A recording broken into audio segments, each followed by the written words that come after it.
Hello great മീഡിയാസിലേക്ക് സ്വാഗതം. വല്യേട്ടൻ cinema കണ്ടിറങ്ങുമ്പോൾ ആദ്യം മനസ്സിൽ വരുന്ന ചോദ്യം ഇത് തന്നെയാണ്. ഈ ഒരു സിനിമ ഇത്ര വലിയ സംഭവമായിരുന്നോ? 24 വർഷങ്ങൾക്ക് മുമ്പ് വലിയ ഹിറ്റായിരുന്നു. നമ്മളൊക്കെ ടി വിയിൽ കണ്ടു, പലവട്ടം കണ്ടു, അന്ന് ഇഷ്ടപ്പെട്ടു, കൈയടിച്ചു, ഇഷ്ടപ്പെട്ട് മനസ്സോടെ കണ്ട ചിത്രമായിരുന്നു. ഒരുപക്ഷെ ആദ്യമായിട്ട് കൈരളിയിൽ ഈ സിനിമ കണ്ടപ്പോൾ അതൊരു റെക്കോർഡ് തന്നെയായിരുന്നു. രാവിലെ 10 മണി തുടങ്ങി രാത്രി 7:30 8 മണി വരെ ഈ ഒരു സിനിമ, ഇടയ്ക്ക് ഒരുപാട് പരസ്യങ്ങളുമായിട്ട്. പിന്നീട് വല്യേട്ടൻ ഈ പറഞ്ഞ പോലെ കൈരളിയുടെ നിത്യ സിനിമകളിലൊന്നായി മാറി. ഇന്ന് വീണ്ടും ഈ സിനിമ 4K മാസ്റ്റർ ചെയ്ത് തിയേറ്ററിൽ കണ്ടപ്പോൾ ആദ്യം തോന്നിയ ചോദ്യം ഇത് തന്നെയായിരുന്നു. ഇത്ര ഗംഭീരമായിട്ടുള്ള, ഇത്ര മനോഹരമായിരുന്ന ഒരു ചിത്രമായിരുന്നു. പലപ്പോഴും നമ്മൾ ചെറിയ സ്ക്രീനിൽ കാണുമ്പോൾ നമുക്ക് ഒരുപാട് കാര്യങ്ങൾ മിസ്സാകുന്നു. ചില രീതിയിൽ അതിൻ്റെ ഷോട്ടുകളൊക്കെ പോകുന്ന കാണുമ്പോൾ ഇന്നും ഇത്ര മനോഹാരിതയോടെ ഉള്ള സിനിമകൾ ഇല്ല എന്ന് തന്നെ എടുത്ത് പറയാം. ഒരുപക്ഷെ മലയാള സിനിമയിലെ എണ്ണം തികഞ്ഞ പ്രൗഢ ഗംഭീരമായിട്ടുള്ള സിനിമകളിൽ ഒന്ന് വല്യേട്ടൻ തന്നെയാണ്. പ്രത്യേകിച്ച് മമ്മൂട്ടി മീശ പിരിച്ചൊക്കെ വരുമ്പോൾ ആ ഒരു സ്ക്രീൻ പ്രസൻസ് ഇന്ന് കൃത്യമായിട്ട് ഒന്ന് ആലോചിച്ച് നോക്കിയാൽ അറിയാം.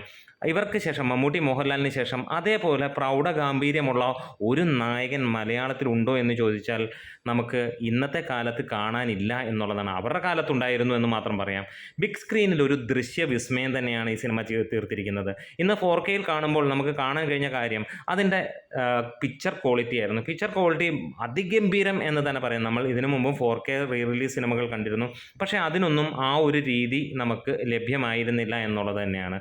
ഇവിടെ നമുക്ക് കാണാൻ കഴിയുന്നു മികച്ച ഒരു ദൃശ്യം, വിസ്മയം എന്ന് തന്നെ പറയാം. അതായത് USA-യിൽ നിന്നാണ്, അല്ലെങ്കിൽ അവിടെ അമേരിക്കയിൽ നിന്നാണ് ഇതിൻ്റെ എഡിറ്റിങ്ങും അല്ലെങ്കിൽ ഈ 4K റീമാസ്റ്ററിങ് ഒക്കെ നടന്നതെന്നാണ് അറിയാൻ കഴിയുന്നത്. ആ രീതിയിൽ കേൾക്കുമ്പോൾ അതിൻ്റെ ഒരു ക്വാളിറ്റി നമുക്ക് കാണാൻ കഴിയുന്നു. കഴിഞ്ഞ ഏതാനും വലിയ വലിയ വിജയങ്ങളായ റീ റിലീസ് ചിത്രങ്ങൾ കണ്ടു കഴിഞ്ഞപ്പോൾ ഈ സിനിമയ്ക്കുള്ള വ്യത്യസ്തത അതുതന്നെയാണ് ഫസ്റ്റ്. രണ്ടാമത്തെ, ശബ്ദ മികവ് എന്നുള്ളത് തന്നെയാണ്.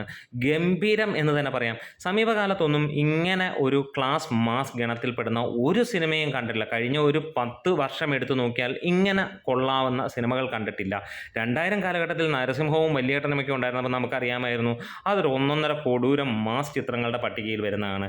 ഇന്ന് നമുക്ക് സ്ക്രീനുകളിൽ അത് തന്നെയാണ്. ആദ്യമായി കണ്ടിറങ്ങിയവരുടെ മനസ്സിലും അത് തന്നെയാണ്. പലരും ഇത് ടി വിയിൽ 10, 20, 30 പ്രാവശ്യമൊക്കെ കണ്ടവരാണ്. ഒട്ടുമിക്ക ആളുകളും ഇതിലെ ആ പാട്ടും കാര്യങ്ങളുമൊക്കെ ആയിട്ട് കാണുമ്പോൾ നമ്മൾ കണ്ടുപോകുന്ന ചിത്രം തന്നെയാണ്.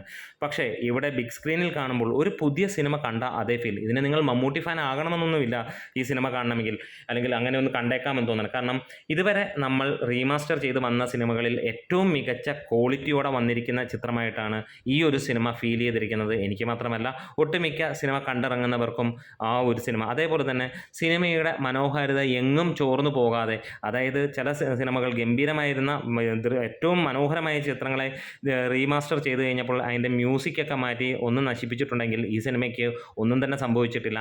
മികച്ച രീതിയിൽ തന്നെയാണ് ഇതിൻ്റെ ഓരോ കാര്യങ്ങളും ചെയ്തിരിക്കുന്നത്. എന്താണെങ്കിലും നല്ല ലെവലിൽ കണ്ടിരിക്കാവുന്ന ഒരു സിനിമ തന്നെയാണ്. നിങ്ങൾക്ക് തീർച്ചയായും ഒന്ന് ടിക്കറ്റ് എടുത്ത് പോകാം.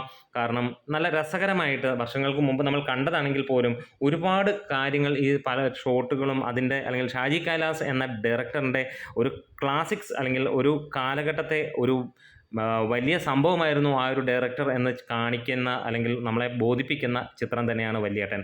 അപ്പോൾ കാത്തിരിക്കാം. അടുത്ത വീഡിയോയ്ക്ക് വേണ്ടി നമ്മുടെ വീഡിയോസ് ഇഷ്ടമായെങ്കിലും സപ്പോർട്ട് ചെയ്ത് തരണം ഗ്രേറ്റ് മീഡിയാസ്.